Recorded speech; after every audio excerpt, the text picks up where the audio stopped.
അദ്ദേഹത്തിൻ്റെ വിയോഗം വളരെ ഏറെ നമ്മളൊക്കെ ഞെട്ടലുളവാക്കിയ ഒന്നാണ്.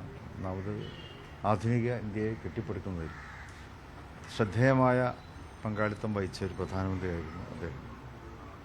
തൻ്റെ അധികാരത്തെ അതിൻ്റെ മുഴുവൻ ഉത്തരവാദിത്വത്തോടെയും നിർവഹിച്ച ഒരു പ്രധാനമന്ത്രിയായിരുന്നു ശ്രീ മൻമോഹൻ സിംഗ്.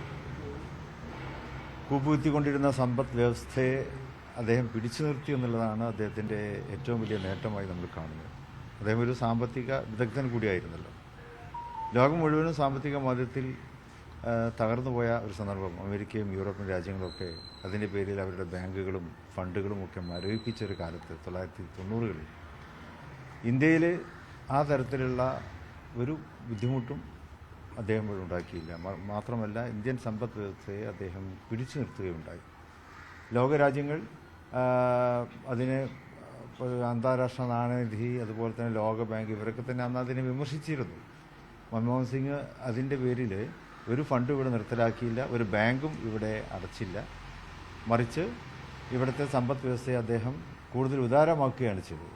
ലോക വിപണിയോട് മത്സരിപ്പിക്കുന്ന വിധത്തിൽ ഇന്ത്യൻ രൂപയുടെ മൂല്യത്തിൽ അദ്ദേഹം അന്ന് നിർവഹിച്ച പ്രധാനമായിട്ടുള്ള തന്ത്രപരമായിട്ടുള്ള ഇടപെടലുകൾ അത് ഇന്ത്യയുടെ സമ്പദ് വ്യവസ്ഥയെ പിടിച്ചു നിർത്തി ഉദാരമായ ഒരു രീതിയിലേക്ക് ഇന്ത്യൻ സമ്പദ് വ്യവസ്ഥയെ അദ്ദേഹം കൊണ്ടുവന്നു. മാത്രമല്ല സാധാരണ ജനങ്ങളെ സംബന്ധിച്ചിടത്തോളം അദ്ദേഹം നല്ല രീതിയിൽ പ്രവർത്തിച്ചു എന്നുള്ളതാണ്.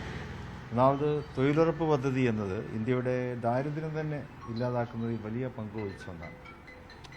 അദ്ദേഹം പ്രധാനമന്ത്രിയായി അദ്ദേഹത്തിന് പ്രധാനമന്ത്രി സ്ഥാനം അവസാനിച്ചതിന് ശേഷവും ഇപ്പോഴും തൊഴിലുറപ്പ് പദ്ധതി വളരെ നല്ല നിലക്ക് തന്നെ രാജ്യത്ത് നടക്കുന്നത്. അത്ര ദൂരവീക്ഷണത്തോടെയാണ് അദ്ദേഹം തൊഴിലുറപ്പ് പദ്ധതി അവതരിപ്പിച്ചത്. മാത്രമല്ല അതുപോലെ തന്നെ ഇന്ത്യയുടെ നാഷണൽ ഫുഡ് സെക്യൂരിറ്റി ആക്റ്റും അദ്ദേഹത്തിൻ്റെ കാലത്താണ്. ദേശീയ ഭക്ഷ്യ സുരക്ഷാ നിയമം, അതായത് നമ്മൾ ഫുള്ളി സഫീഷ്യൻ്റായി ഇവിടുത്തെ ഭക്ഷണ കാര്യത്തിൽ നമ്മുടെ വിഭവങ്ങളുടെ കാര്യത്തിൽ ഇന്ത്യ അത്രയ്ക്കും സഫീഷ്യൻ്റായൊരു അവസ്ഥയിലേക്ക് വന്നപ്പോഴാണ് ഫുഡ് സെക്യൂരിറ്റി ആക്ട് അദ്ദേഹം പാസ്സാക്കിയത്. അതുപോലെ തന്നെയാണ് റൈറ്റ് ടു ഇൻഫർമേഷൻ ആക്ട്, വിവരാവകാശ നിയമം. അത് സാധാരണക്കാരന് ഭരണവുമായിട്ടുള്ള ബന്ധം സുതാര്യമാക്കി ഭരണത്തിൻ്റെ എല്ലാ തലങ്ങളിലും സാധാരണക്കാരന് അറിവ് നേടാൻ കഴിഞ്ഞു എന്നുള്ളതാണ്. ഒരു തരത്തിലുള്ള സംശയവും ഭരണകൂടവും ജനങ്ങളും തമ്മിൽ ഉണ്ടാകാൻ പാടില്ല എന്നുള്ള ഒരു ദീർഘവീക്ഷണത്തിൻ്റെ അടിസ്ഥാനത്തിലാണ് റൈറ്റ് ടു ഇൻഫർമേഷൻ ആക്ട് പാസ്സാക്കിയത്. ഇന്നിപ്പോൾ അതിൻ്റെ പേരിൽ വളരെ നല്ല നിലക്ക് എല്ലാ കാര്യങ്ങളും ജനങ്ങൾക്ക് അറിയുവാൻ സാധിക്കുന്നുണ്ട്. അതുപോലെ റൈറ്റ് ടു എഡ്യൂക്കേഷനും അദ്ദേഹത്തിൻ്റെ കാലത്ത് തന്നെയാണ് ഉണ്ടായത്. അപ്പോൾ ഒരു സമൂഹത്തിൻ്റെ പുരോഗതിക്ക് ആവശ്യമായ എല്ലാ കാര്യങ്ങളിലും അദ്ദേഹം ശ്രദ്ധനായിട്ട് തന്നെ പ്രവർത്തിച്ചു. കേവലം രാഷ്ട്രീയമായി മാത്രമല്ല അദ്ദേഹം ചിന്തിച്ചത്.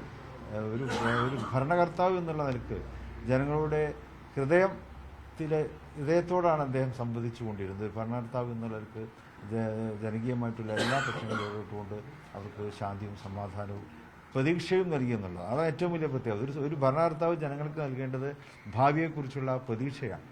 ആ പ്രതീക്ഷയാണ് മൻമോഹൻ സിംഗ് അദ്ദേഹത്തിൻ്റെ ഭരണകാലത്ത് ഇന്ത്യയിലെ ജനങ്ങൾക്ക് നൽകിയത്. അപ്പം അതുകൊണ്ട് തന്നെയാണ് അദ്ദേഹത്തെ പോലെയുള്ള ഒരു ഭരണാധികാരി ഇന്ത്യയിൽ തുടരേണ്ടതുണ്ട് എന്നുള്ളൊരു ചിന്ത പൊതുവെ എല്ലാവർക്കും ഉള്ളത്.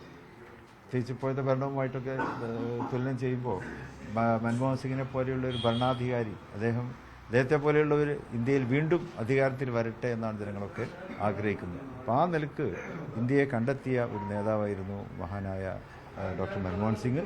അദ്ദേഹത്തിൻ്റെ വിയോഗത്തിൽ അഗൈതവമായിട്ടുള്ള ദുഃഖം രേഖപ്പെടുത്തുന്നു, ആദരാഞ്ജലി അർപ്പിക്കുന്നു.